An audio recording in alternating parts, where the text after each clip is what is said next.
Sri Sai Satcharitra, The Wonderful Life and Teachings of Shirdi Sai Baba, a modern rendering. Chapters 43 and 44. Baba's passing away continued.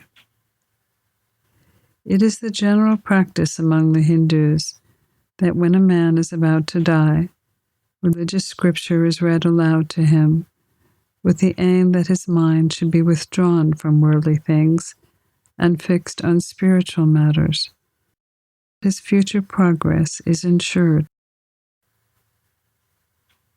When King Parikshiti was cursed by the son of a Brahmin rishi and was about to die in a week, the great sage Sukha expounded on the Bhagavat Purana to him during that week.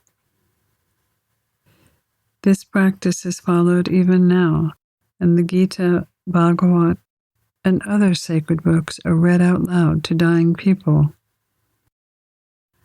Baba, being an incarnation of God, needed no such help, but followed this practice to set an example to the people.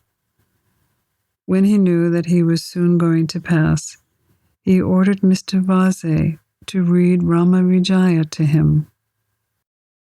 Mr. Vase read the book once during the week. Then Baba asked him to read it again, day and night, and he finished the second reading in 3 days. 11 days passed this way. Then he read it again for another 3 days and was exhausted, so Baba let him stop and be quiet. He abided in his self and was waiting for the last moment. For 2 or 3 days prior, stopped the morning excursions and begging rounds, and instead sat in the masjid. He was conscious to the last and was advising devotees not to lose heart. He let no one know the exact time of his departure. Kaka Sahib Dixit and Bapu Sahib Bhuti were with him daily in the masjid.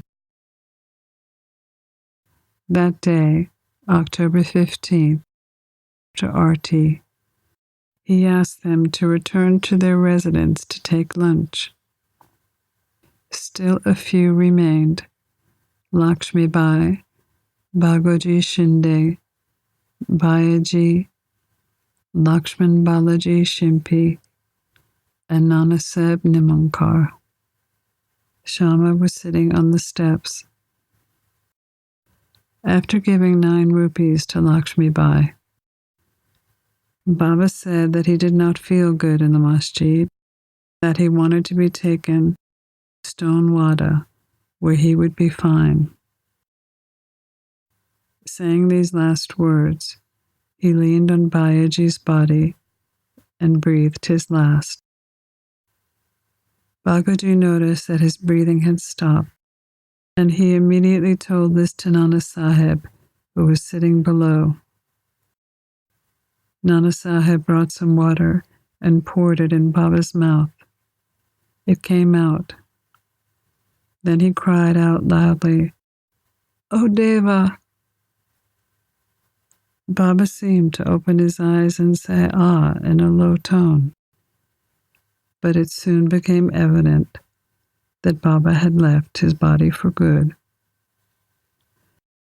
The news of Baba's passing spread like wildfire in the village of Shirdi, and everyone, men, women, and children, ran to the masjid, began to mourn their loss in different ways.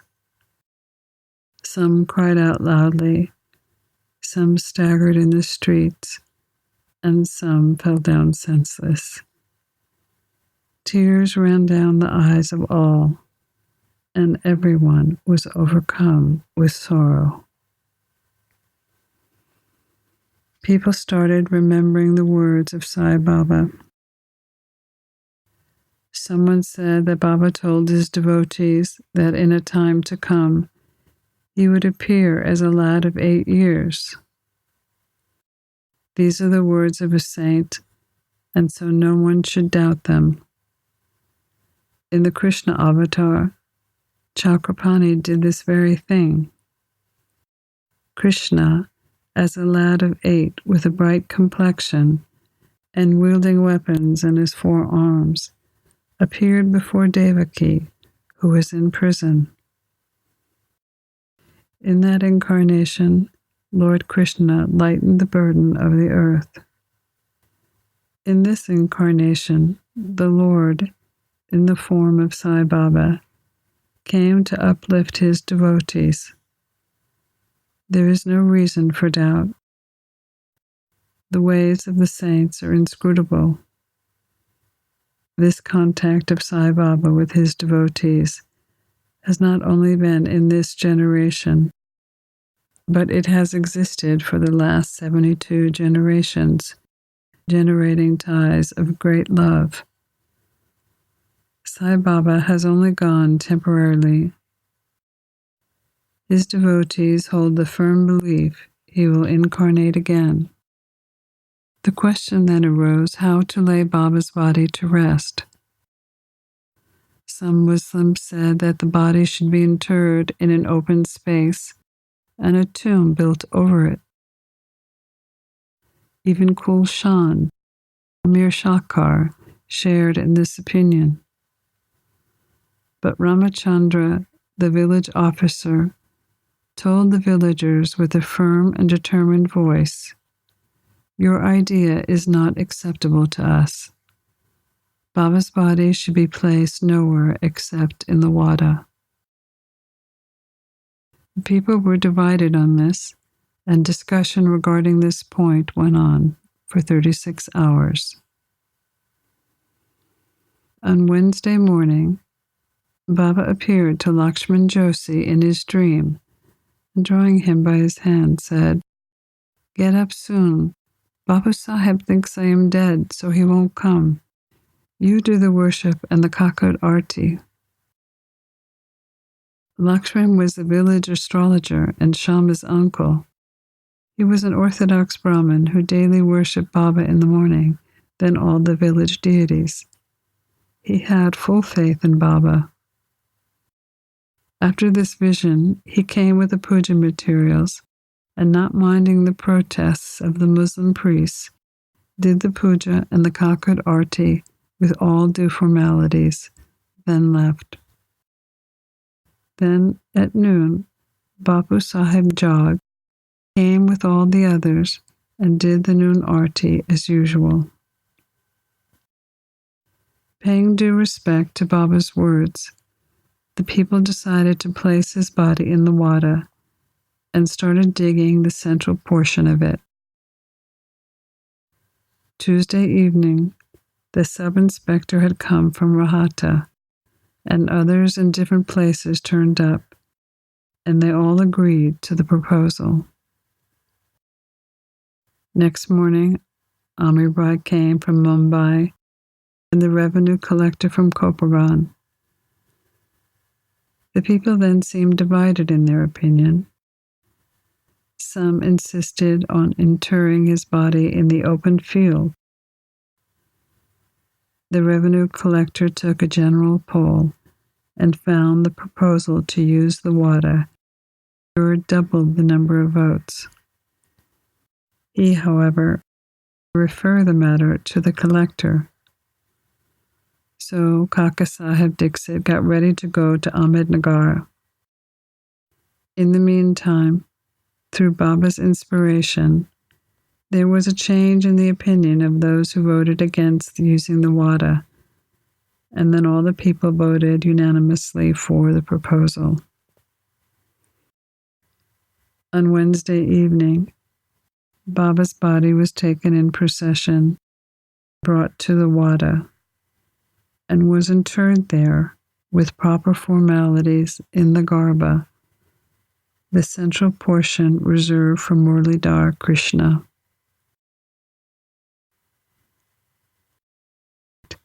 Baba became the Murlidhar, and the Wada became a temple and a holy shrine where so many devotees after that will find true rest and peace. Balasaheb Bhate Enupasani, a great devotee of Baba, properly performed Baba's funeral rites. It may be noted here that, as observed by Professor Narke, Baba's body did not get stiff, though it was exposed for 36 hours, and all the limbs were elastic, and his kafni could not be taken off without being torn to pieces. Breaking of the brick. Some days before Baba's departure, there occurred an ominous sign foretelling the event. In the masjid, there was an old brick on which Baba rested his hand when sitting. At night time, he leaned against it on his asana. This went on for many years. One day, during Baba's absence, a boy who was sweeping the floor took it in his hand, and unfortunately, it slipped and fell and broke into 2 pieces. When Baba came to know about this, he bemoaned its loss. It is not the brick, but my fate that has been broken into pieces. It was my lifelong companion. With it, I always meditated on the self. It was as dear to me as my life. It has left me today. Some may raise a question here. Why should Baba express this sorrow for such an inanimate thing as a brick? To this, Hemadpant replies that saints incarnate in this world with the express mission of saving people in need, and when they embody themselves and mix and act with people, they act like them, outwardly laughing, playing and crying like everyone else, but inwardly they are wide awake to their duties and mission. 72 hours Samadhi. 32 years before this, in 1886, Baba made an attempt to cross the border. On the full moon in December, Baba suffered from a severe attack of asthma. To get rid of it, Baba decided to raise his prana high up and go into Samadhi. He told Malsapati, "Protect my body for 3 days. If I return, fine. If I do not, bury my body in that open land and fix 2 flags there as a mark." Saying this, Baba lay down at about 10 p.m., and his breathing stopped, as well as his pulse. It seemed as if his prana had left his body. All the people, including the villagers, came and wanted to hold an inquest and bury the body in the place Baba had pointed to. But Malsapati prevented this. With Baba's body on his lap, he sat guarding it for a full 3 days. After 3 days had passed, Baba began showing signs of life at 3 a.m. His breathing commenced. The abdomen began to move. He opened his eyes and stretched his limbs. Baba returned to consciousness again. From this and other accounts, let the readers consider whether Sai Baba was a 3.5 cubits body that he occupied for some years, or was he the self inside? The body, composed of elements, is perishable and transient, The self within is the thing, the absolute reality, which is immortal and intransient. The pure being and consciousness, Brahman, the ruler and controller of the senses and mind, is Sai. This pervades all things in the universe, and there is no space without it. For fulfilling his mission, he assumed the body, and after it was fulfilled, he threw away the body and assumed his infinite aspect. Sai ever lives, as also the previous incarnation of God, Dattatreya, Sri Narasimha Saraswati of Gangapur. His passing away is only an outward aspect, but in reality, he pervades all animate and inanimate things and is their inner controller and ruler. This is experienced even now by many who surrender themselves completely to him and worship him with wholehearted devotion. Though it is not possible for us to see Baba's form in that way now, still, if we go to Shirdi, we shall find his beautiful lifelike portrait adorning the masjid. This was drawn by Shamrao Jaikar, a famous artist and devotee of Baba. To an imaginative and devoted onlooker, this portrait can even today give the satisfaction of having Baba's darshan.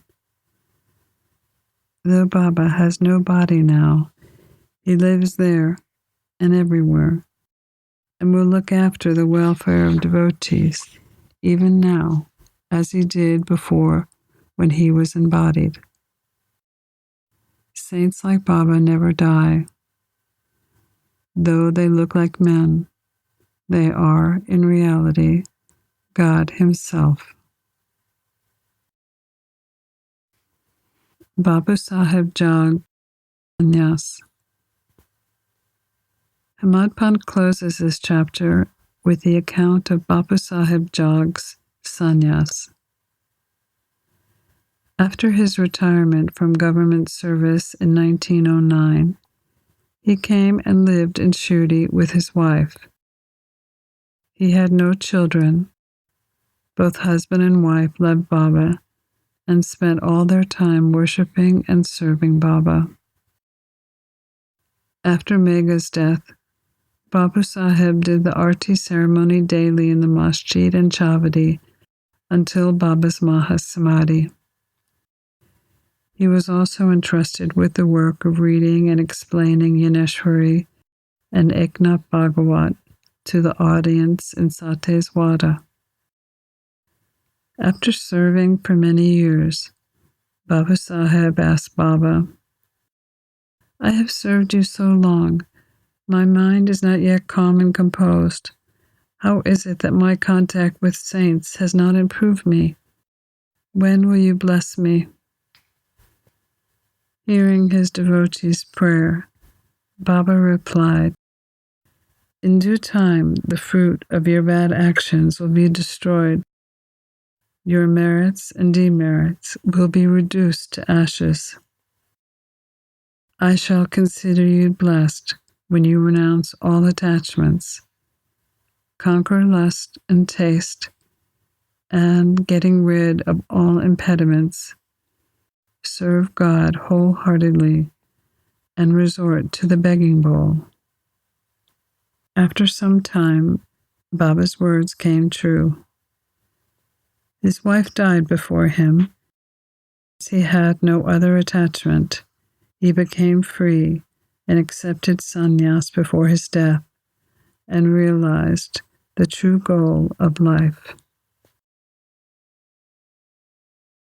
Baba's nectar-like words. And merciful Sai Baba, said many a time the following sweet words in the masjid. Who loves me most always sees me. The whole world is desolate to him without me. He tells no stories but mine. He meditates upon me ceaselessly and always chants my name. I feel indebted to him who surrenders himself completely to me and ever remembers me. I shall repay his debt by giving him self-realization. I am dependent on him who thinks and hungers after me, and who does not eat anything without first offering it to me. Who comes to me like this becomes one with me, just as a river goes to the sea and becomes merged with it. So leaving aside pride and egoism, with no trace of them, you should surrender yourself to me. I am who is seated in your heart. Who is this me? Many a time Baba explained who this me is. He said, "You need not go anywhere in search of me. Without your name and form, there exists in you, as well in all beings, a sense of being or consciousness of existence. That is me. Knowing this, see me inside yourself, as well as in all beings. If you practice this, you will realize all pervasiveness and will attain oneness with me." Hemadpant pranams to the readers and requests them humbly and lovingly to love and respect all gods, saints, and devotees. Has not Baba often said, "Who criticizes and complains about others pierces me in the heart and injures me, but he that suffers and endures pleases me most"? Baba pervades all beings and creatures and surrounds them on all sides. He wants nothing but love for all beings.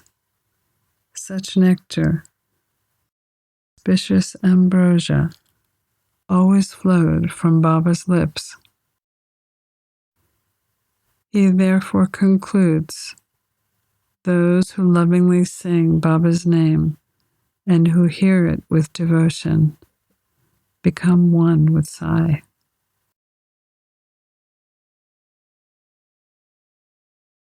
Pranams to Sri Sai. Peace be to all.